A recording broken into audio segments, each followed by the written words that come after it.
Selamat malam Bapak Ibu semua di gereja maupun di Zoom. Kita masuk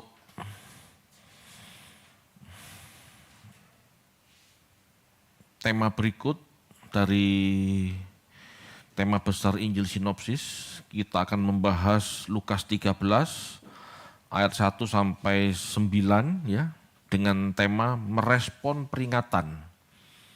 Merespon peringatan. Boleh dibacakan, silahkan.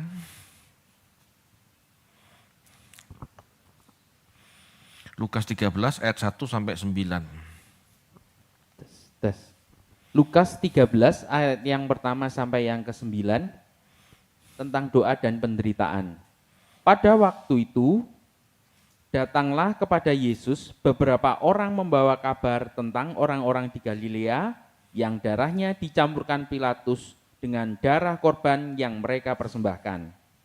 Yesus menjawab mereka, "Sangkamu orang-orang Galilea ini lebih besar dosanya daripada dosa semua orang Galilea yang lain? Karena mereka mengalami nasib itu? Tidak, kataku kepadamu.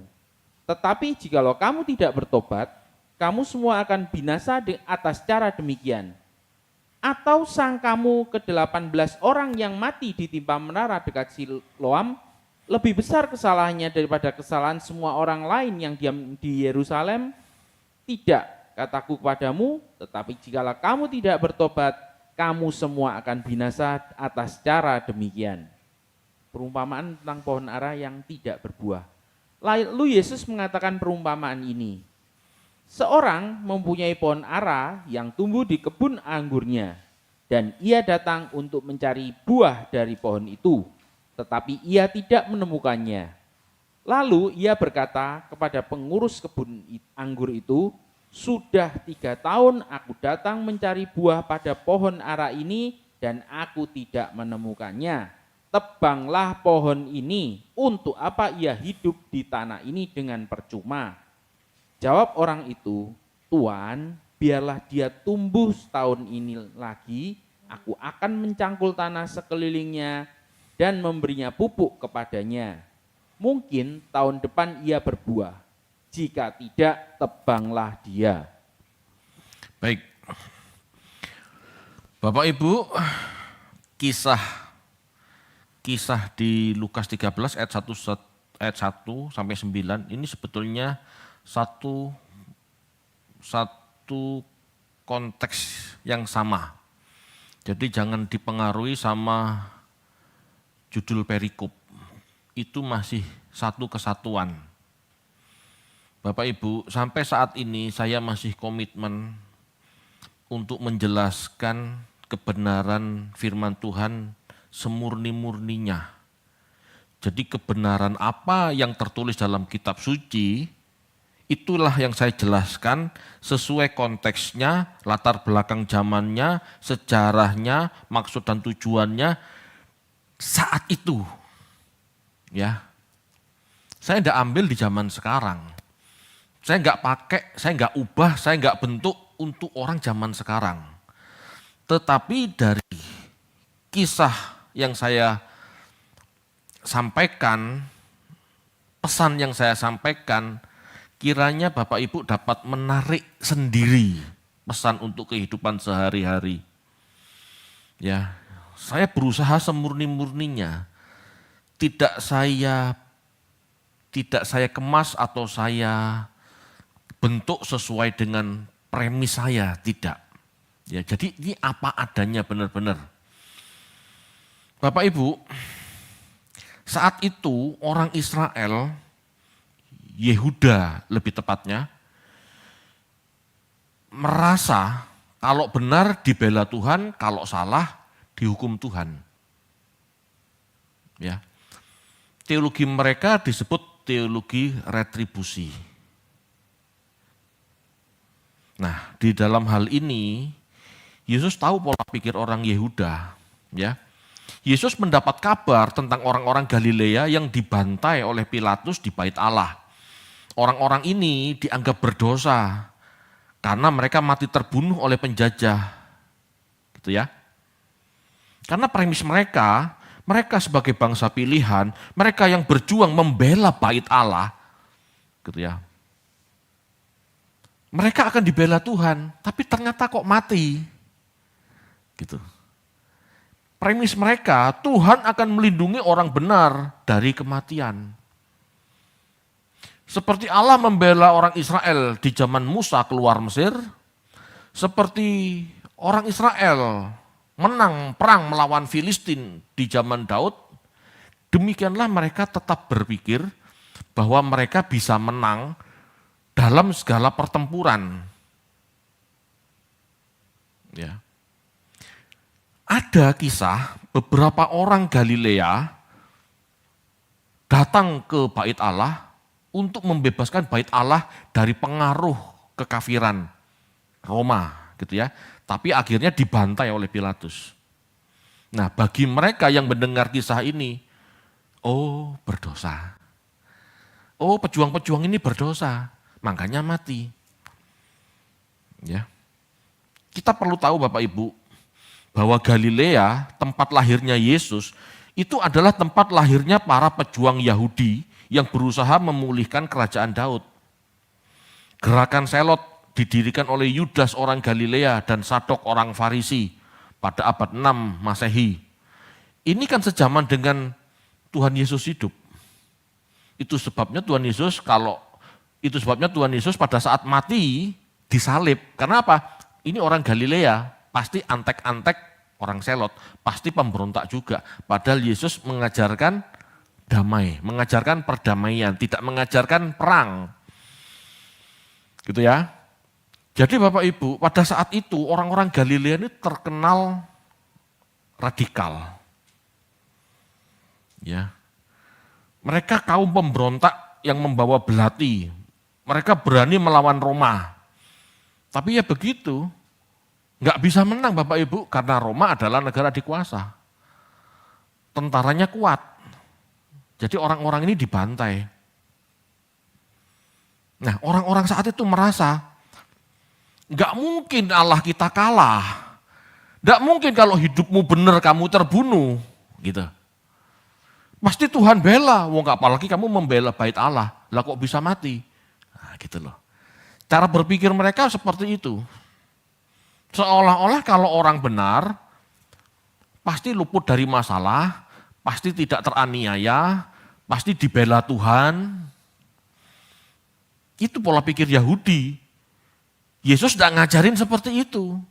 Gitu ya. Selain itu Bapak Ibu, kemiskinan terjadi di mana? Di Israel gitu ya, di Yudea. Itu juga yang membuat orang-orang Galilea ini memberontak. Orang Galilea kaum petani gitu ya. Orang-orang Yerusalem, orang-orang kaya, mereka memberontak. Gitu. Jadi teologi mereka adalah teologi apa? Pemberontakan.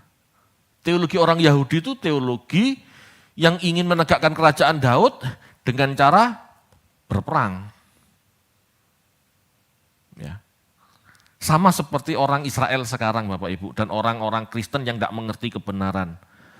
Mereka pikir negara Israel akan terbentuk dari berperang, dari menghancurkan manusia lainnya.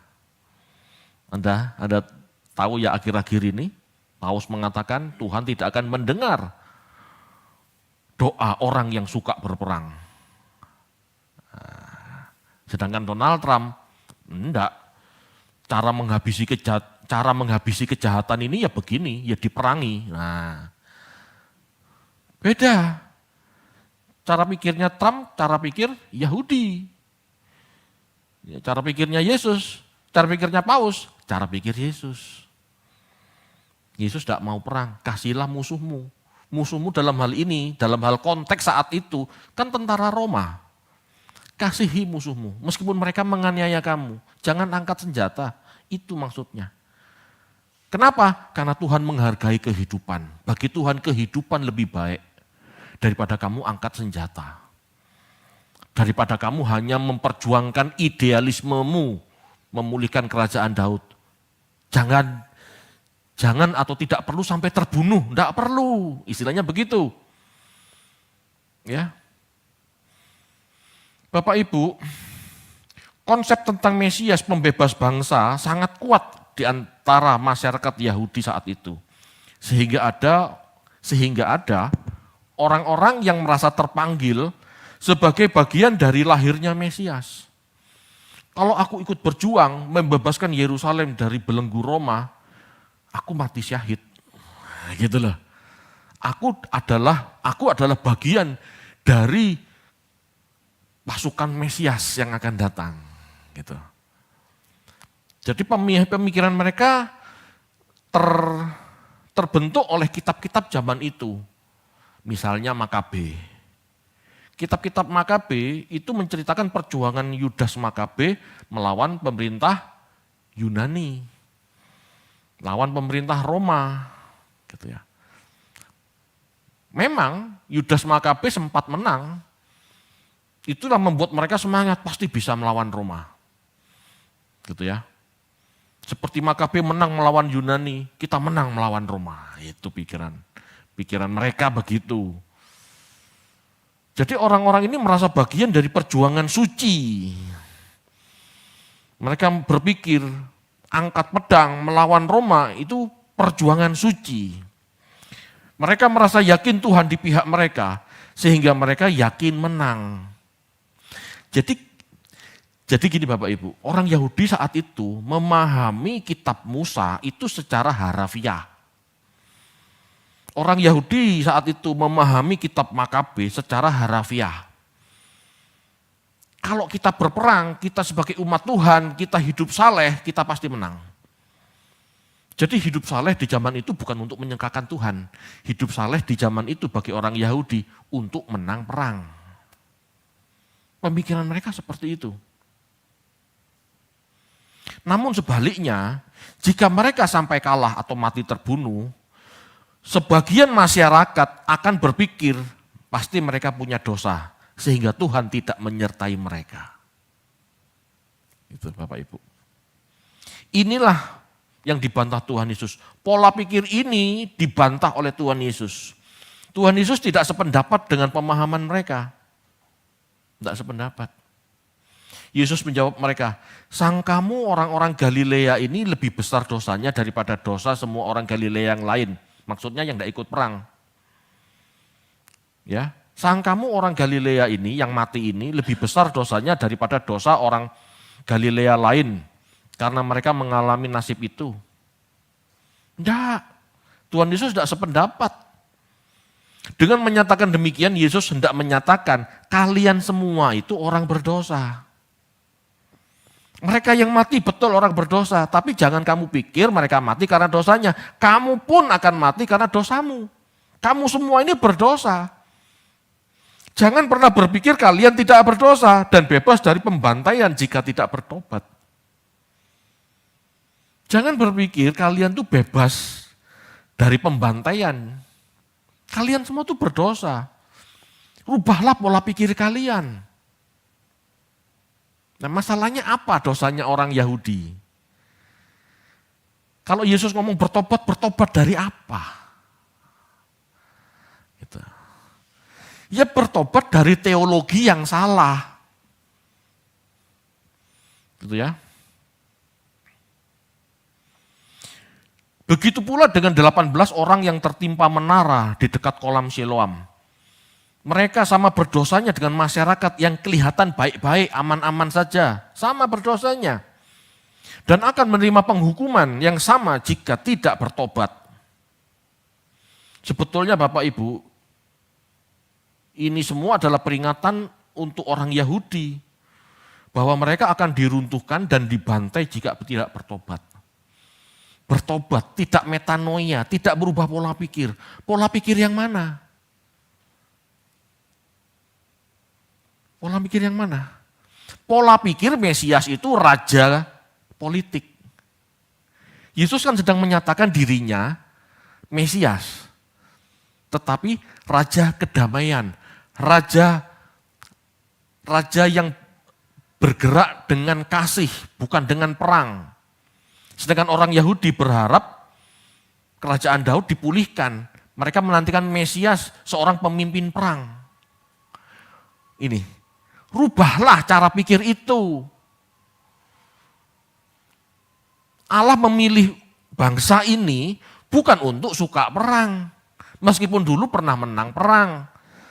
Tapi jangan dipahami harafiah. Di zaman Yesus, perang-perang seperti itu tidak relevan lagi. Yesus melihat kehancuran. Ya, Yesus melihat kehancuran. Orang Yahudi dihancurkan Babel. Orang Yahudi dihancurkan Yunani. Orang Yahudi dihancurkan Roma. Masih melawan perang. Masih melawan dengan perang. Ubah cara pikirmu, ubah pola pikirmu. Yang gak terimoan itu. Belajarlah mencari kehendak Allah dari semua yang kamu alami. Jangan angkat senjata terus seolah-olah kamu pasti menang.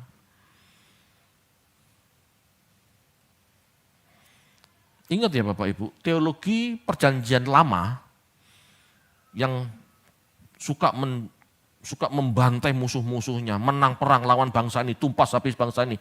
Itu tidak boleh kita pahami secara harafiah loh, jadinya kita kejam. Itu harus kita pahami secara rohani.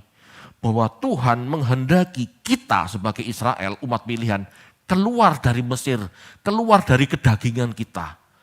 Masuk ke tanah perjanjian, masuk dalam kehendak Allah. Itu harus diartikan rohani, tidak bisa jasmani. Cerita-cerita perjanjian lama dalam hal ini Israel menang perang, kalau dipahami secara harafiah jadinya jahat. Jadinya jahat, dan itu membahayakan Israel sendiri. Seperti yang Tuhan Yesus ngomong. Kalau kamu tidak bertobat, pola pikirmu seperti ini, kamu akan dihancurkan. Ya.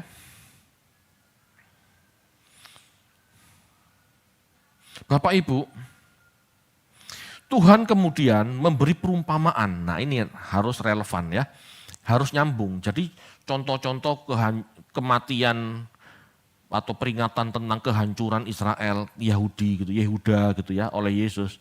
Ini dilanjutkan dengan Tuhan memberikan perumpamaan. Tuhan memberi perumpamaan tentang pohon ara yang tidak berbuah di kebun anggur. Ini kan ngomong soal Yesus, ngomong soal Israel sebetulnya.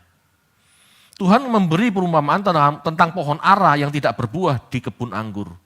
Ini kisah tentang Israel sebetulnya. Perumpamaan ini adalah peringatan buat Israel. Simbol Israel itu pohon ara. Ya, ini peringatan buat Israel yang ada di dunia ini. Dunia ini simbol kebun anggur. Ya, sudah 3 tahun tidak berbuah. 3 tahun itu pelayanan Yesus, usia pelayanan Yesus. Tidak berbuah.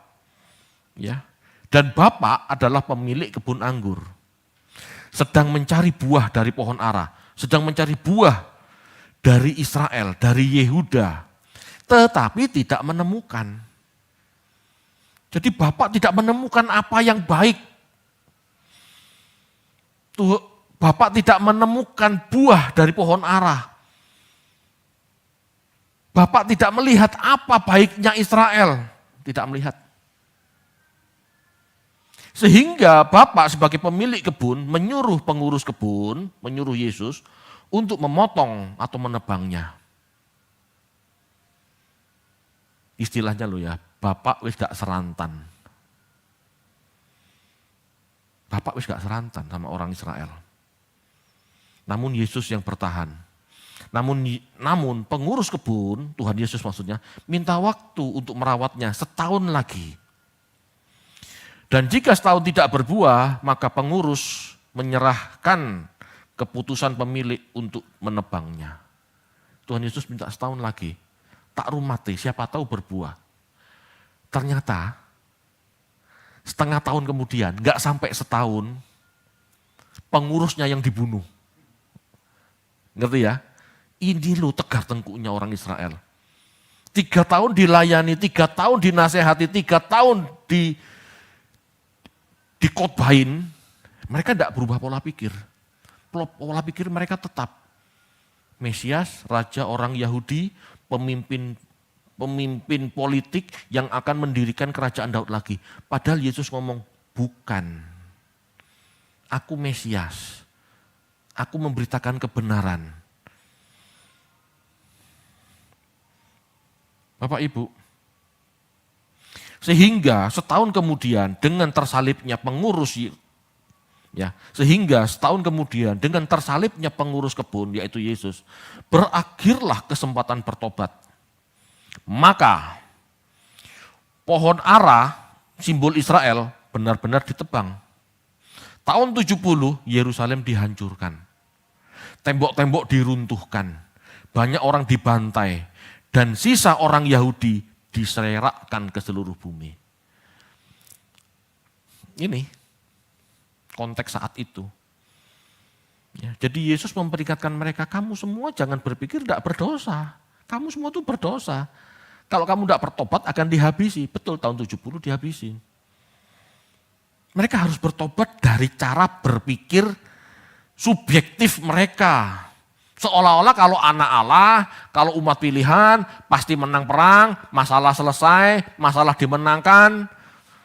Seperti itu. Tidak seperti itu Bapak Ibu. Allah sendiri yang menghancurkan Israel. Allah sendiri yang menghendaki pohon ara itu ditebang. Kalau Allah menghendaki pohon ara ini ditebang, Israel ini dihancurkan, jangan coba-coba membela Israel. Kita akan berlawanan dengan kehendak Allah. Ngerti maksudnya? Ini peringatan. Tapi herannya orang Kristen sekarang malah mihak Israel. Orang Kristen malah jadi kacungnya Israel. Jadi tukang pukulnya Israel. Sebetulnya tanpa Amerika, Israel kan nggak pernah menang lawan Iran. Nggak pernah. Tapi cari gandengan yang bisa dipermainkan, yang bisa diatur. Trump itu termasuk bisa diatur sama Netanyahu. Membela Israel. Padahal apakah Allah menghendaki berdirinya Israel dengan cara seperti ini? Maksud Allah yang mengajarkan kasihlah musuhmu menghalalkan perang? Allah yang mana? Kalau kamu sukanya berperang, tidak berubah dari pola pikirmu yang merasa jagoan, ya kamu habis. Kamu ditumpas habis. Itu cara Tuhan mendidik mereka. Ya. Tolong dirohanikan. Gitu ya. Ini kan contohnya latar belakang saat itu dan fakta sekarang Israel perang lawan Iran gitu ya. Tapi ayo ditarik ke zaman kita, ditarik ke diri kita. Jangan kita arogan sebagai umat pilihan. Jangan kita merasa pasti menang melawan dosa. Jangan merasa sudah selamat. Hati-hati cara pikir seperti ini, kamu takabur. Jangan-jangan kamu yang binasa. Halo, kita yang harus waspada Bapak Ibu. Bapak Ibu, pengalaman Israel bisa menjadi gambaran kita orang-orang yang mendapatkan kasih karunia ini. Kita mendapatkan kasih karunia bisa mengenal anak. Tetapi belum tentu teologi kita sama seperti teologi Tuhan Yesus. Banyak lagu-lagu Kristen yang menyesatkan. Mengalahkan musuh, melompati tembok. Temboknya siapa? Perang lawan siapa? Halo. Kita harus mengenal ajaran Tuhan ini dengan semurni-murninya. Tuhan ingin kita bersedia dididik, jangan memberontak. Kalau dididik, jangan memberontak. Seperti Israel, kalau kamu dikuasai Yunani, lalu dikuasai Romawi, itu sebetulnya kamu sedang dididik Allah untuk rendah hati. Untuk tidak petetang-peteteng sebagai umat Allah merasa paling jagoan. Kamu kan sedang dididik Tuhan. Kita juga begitu Bapak Ibu. Saat kita mengalami masalah, kondisi kita terkesan ya disewenang-wenangi orang lain. Rendah hatilah. Jangan menantang. Seolah-olah kalau kamu umat pilihan, kamu orang Kristen, kamu nantang konflik dengan orang lain, kamu pasti menang. Jangan. Ngalah. Belajar ngalah. Bapak Ibu, jika Israel dibuang, maka kita juga bisa dibuang. Jika kita tidak menghasilkan buah. Bapak melihat 3 tahun kamu ditegur anakku, kamu tidak berubah. Kamu tetap tegar tengkuk, kamu tetap nantang orang, kamu tetap nantang penjajah, kamu tetap ngajak perang, kamu habis. Padahal Tuhan Yesus memperingatkan bangsa itu. Jangan angkat senjata, kasihlah musuhmu, kasihlah penjajah maksudnya. Supaya kamu gak binasa. Kamu dalam proyek Tuhan, istilahnya gitu loh. Ada waktu bagi Israel, ya jelas ada waktu bagi Israel untuk berubah, tapi gak mau. Kita juga ada waktu untuk berubah. Jangan petetang-peteteng merasa paling rohani, paling taat dalam beragama, sehingga Tuhan pasti membela. Enggak. Ya, kita harus melihat orang Yahudi seperti apa. Secara sikap Bapak Ibu, secara sikap dan perbuatan, orang Yahudi apakah mengabaikan agama? Halo? Secara sikap dan perbuatan, apakah orang Yahudi mengabaikan agamanya? Jelas tidak. Ya. Di kayu sune atau keberagamaan mereka sangat baik. Ya. Di Matius 5 ayat 20 dikatakan, coba yuk dibaca yuk, Matius 5 ayat 20.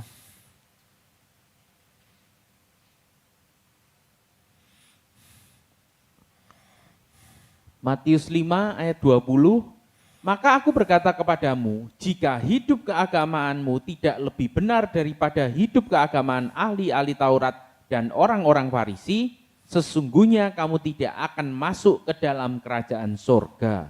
Dengan kata lain apa? Keberagamaan orang Yahudi dipuji Tuhan, baik, betul ya? Tetapi mereka dibinasakan. Meskipun keberagamaanmu itu sempurna, kamu melakukan ritual hebat, kamu doa pagi, doa siang, doa malam. Kalau Yahudi kan sehari 3 kali. Lalu puasa, lalu memberi sedekah, memberikan korban ke bait Allah. Sempurna dalam ibadah. Tapi mereka dihukum loh. Kenapa? Kenapa? Apa kekurangan mereka? Bapak Ibu, Tuhan tidak menghendaki kita ini cuma beragama, mahir beragama, mahir dalam ritual. Tuhan membenci sikap hati mereka. Tampilannya tok agama, tapi hati mereka tidak bertuhan. Mereka munafik. Mereka tidak memiliki rasa keadilan dan belas kasihan. Ya. Suka berperang karena merasa Allah membela. Orang Yahudi itu hamba uang, matre. Ini contoh-contoh peringatan Tuhan bagi orang Farisi dan kebanyakan Yahudi sebetulnya. Ini ayat-ayatnya kan ada. Coba kita buka yuk. Lukas 11 ayat 38 sampai 39.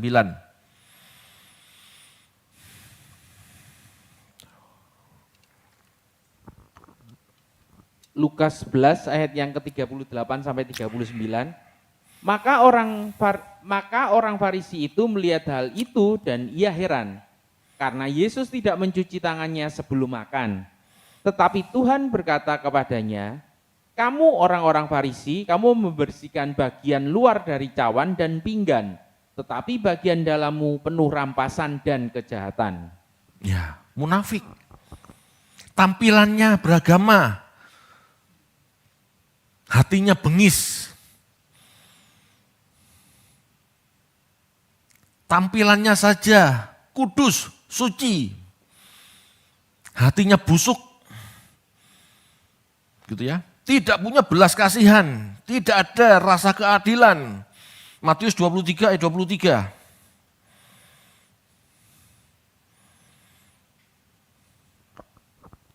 Matius 23 ayat yang ke-23.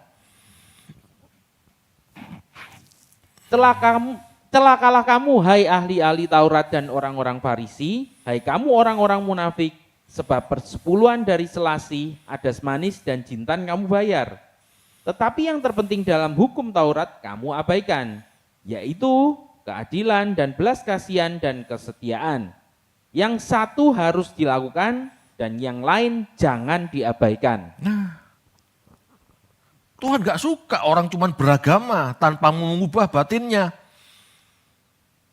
Rajin perpuluhan, tapi tidak punya belas kasihan. Sama seperti orang Kristen sekarang. Perpuluhan tidak pernah terlambat, tetapi sama karyawannya tidak memberi upah pada waktunya. Molor. Memberi upah tidak pada standarnya. Raja tega, mentang-mentang mereka butuh diupah minim. Apa? Tuhan gak suka meskipun kita rajin perpuluhan, rajin ibadah, mempersembahkan korban. Kalau hati kita tidak berubah, kalau hati kita masih kejam, kalau hati kita merasa paling baik, merasa paling unggul. Tuhan gak suka orang cuma pinter beribadah, pinter berliturgi, tapi hatinya cinta uang, bukan cinta Tuhan.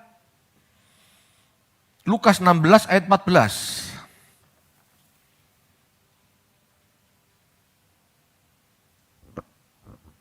Lukas 16 ayat yang ke-14.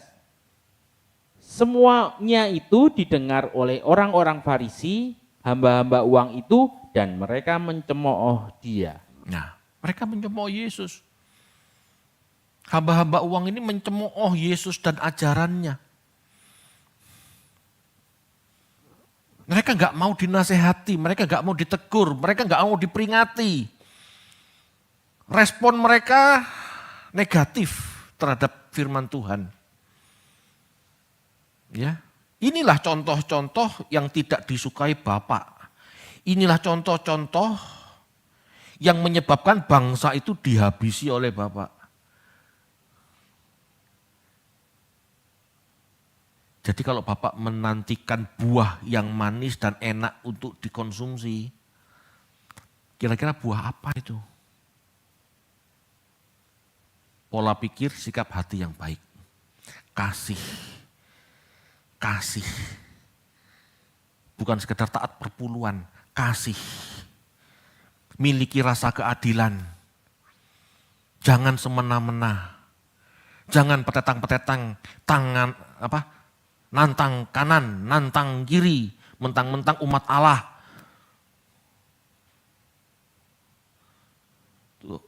Bapak Ibu, jadi hidup keberagaman orang Yahudi sebatas ritual dan moral agamawi. Tindakan yang tampak saja. Sedekah pun karena ingin pengembalian 130 kali lipat ganda. Persembahan pun karena hanya untuk legalitas ibadah. Bukan dari hati yang penuh belas kasihan. Mereka tidak mampu hidup dalam esensi bertuhan yang sesungguhnya. Yaitu takut akan Allah. Mereka tidak punya rasa takut akan Allah. Mereka cuma takut tidak diberkati. Mereka cuma takut perjuangan mereka gagal. Mereka takut perang mereka kalah. Bukan karena mencintai Tuhan. Bukan karena ingin menyenangkan Tuhan. Bapak Ibu, eusebia adalah sikap hati yang memperhatikan perasaan Tuhan. Kalau Tuhan itu penuh kasih, ya kita seharusnya penuh kasih.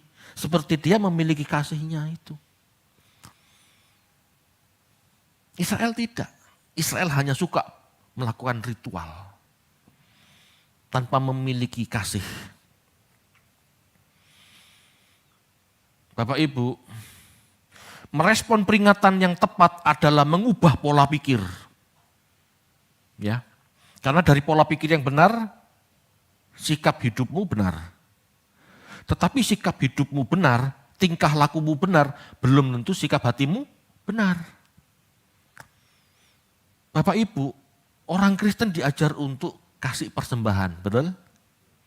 Semua orang Kristen bisa kasih persembahan. Bahkan di gereja-gereja kemakmuran, persembahannya lebih besar. Tapi lihat motifnya, lihat sikap hatinya. Mereka memberi untuk kembali. Mereka memberi persembahan untuk mendapatkan 30, 60, 100 kali lipat. Sikap hatinya beda. Kita memberi dengan kerelaan, dengan sukacita, supaya banyak orang diselamatkan. Supaya dengan uang ini pekerjaan Tuhan jalan dan banyak orang diselamatkan. Kan beda. Halo. Ini pengaruh loh, meskipun sama-sama memberi. Tuhan gak suka kita memberi hanya sebatas ritual, apalagi dengan janji. Kamu akan diberkati berlipat kali ganda. Taat berkat, tidak taat kutuk. Kan itu pengajaran Yahudi, pengajaran perjanjian lama. Taat berkat, tidak taat kutuk. Yesus kurang taat gimana? Dia mati disalib, hidupnya miskin. Ini konsep yang salah. Kalau kamu gak merubah pola pikir ini, kamu binasa. Binasa oleh pedang. Dimusnahkan.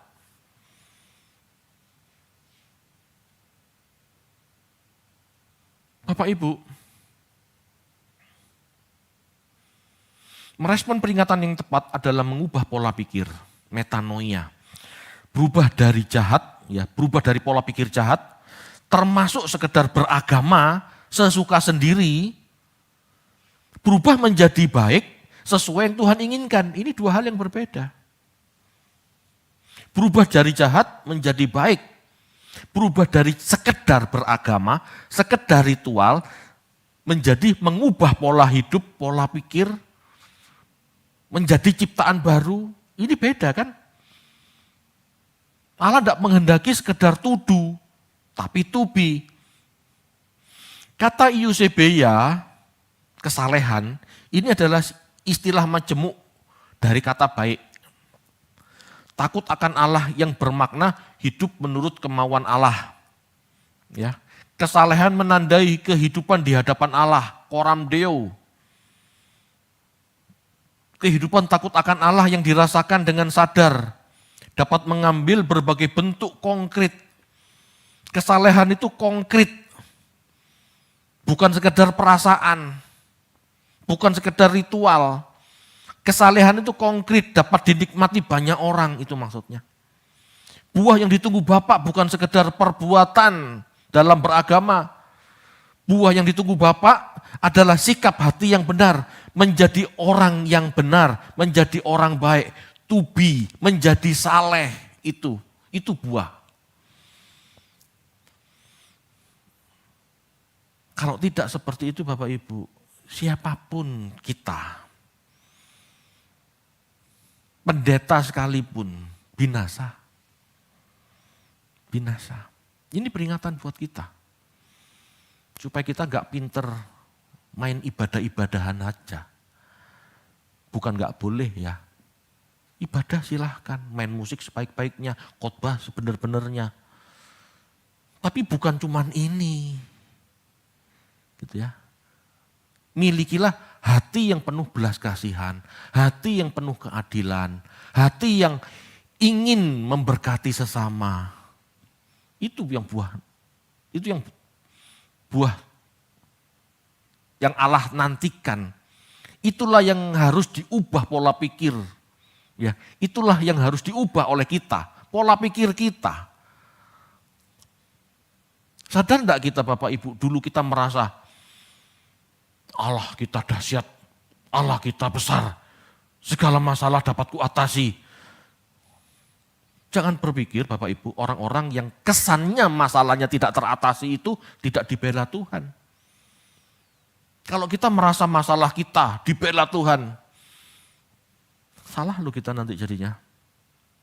Kita boleh minta pembelaan Tuhan, tapi jangan merasa sok yakin kamu dibela Tuhan, padahal kamu sebetulnya salah. Kita sebetulnya salah. Lalu kita yang merasa dibela Tuhan melihat orang yang bermasalah seolah-olah tidak dibela Tuhan. Padahal masalah yang dialami orang itu memang kehendak Tuhan untuk mendidik dia. Pada saat kita meremehkan dia, kita sedang meremehkan yang mendidik dia.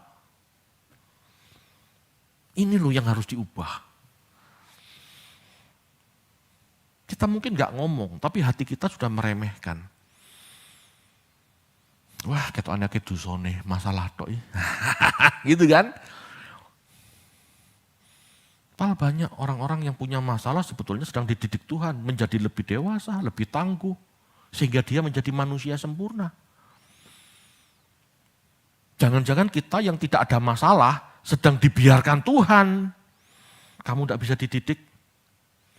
Kamu merasa sudah hebat, kamu merasa sudah menang, kamu tidak bisa dididik. Lalu Tuhan abaikan, celaka kita.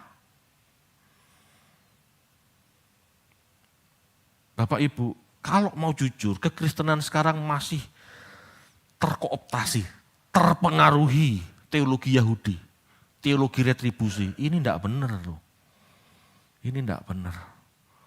Orang yang dikasih Tuhan akan diproses supaya dia muncul sebagai emas murni. Kalau kita melihat orang yang diproses, topang dia supaya dia kuat melalui prosesnya. Seharusnya begitu sikap hati kita. Bukan malah, banyak dosanya, banyak masalah. Mulai dulu tidak selesai-selesai. Loh, siapa kita jadi hakim? Itu yang harus kita ubah Bapak Ibu. Orang Yahudi itu merasa sudah hebat, merasa sudah jadi hakim. Dia merasa layak angkat pedang dan merasa Tuhan membela. Halo. Sama seperti orang Kristen zaman sekarang. Allah pahlawan perang, apa bahasa Ibraninya, lupa sampai Yehova apa itu. Ingat enggak? Yehova Jireh, Yehova Rafa, kan ada Allah pahlawan perang, ada kan? Pola pikir mereka zaman itu seperti itu. Yahweh pahlawan perang. Mereka berpikir kalau perang melawan Roma, mereka menang. Loh, kalau kehendak Tuhan bisa menang, tapi Tuhan menghendaki kamu itu belajar mengasihi musuh. Lah kok angkat senjata? Ya mampus kamu. Ngerti tidak maksudnya? Kalau Tuhan tidak menghendaki, kamu jangan angkat senjata. Kamu binasa. Mereka merasa Allah pahlawan perang. Mereka melawan Roma. Yuk digiles. Padahal Allah menginginkan bangsa itu punya hati yang lembut. Kalau Yesus mengajarkan kasihlah sesamamu, bahkan kasihlah musuhmu, berdoalah bagi mereka yang menganiaya kamu, itu kan berarti berdoalah bagi tentara Roma yang menganiaya kamu. Itu maksudnya. Lah kok malah angkat senjata? Diajari baik-baik sama Tuhan kok enggak mau. Ya kamu binasa. Betul, tahun 70 Yerusalem rata dengan tanah. Jangan coba-coba, kalau kehendak Tuhan sedang mendidik kita, jangan coba-coba melawan. Amin Bapak Ibu. Bisa dipahami khotbah ini? Ini Injil yang murni, ini yang sesungguhnya yang sedang Tuhan ajarkan sesuai konteks dan latar belakang saat itu. Silahkan Bapak Ibu tarik dan kenakan dalam hidup. Bagaimana seharusnya aku dalam bermasyarakat. Jangan menang sendiri. Jangan merasa sudah paling diberkati. Jangan merasa sudah paling layak di hadapan Tuhan sehingga kita meremehkan orang-orang lain. Itu yang harus kita ubah. Jangan sampai kita sedang melawan orang yang sedang dididik Tuhan. Tuhannya yang tidak terima. Amin Bapak Ibu. Saya rasa cukup.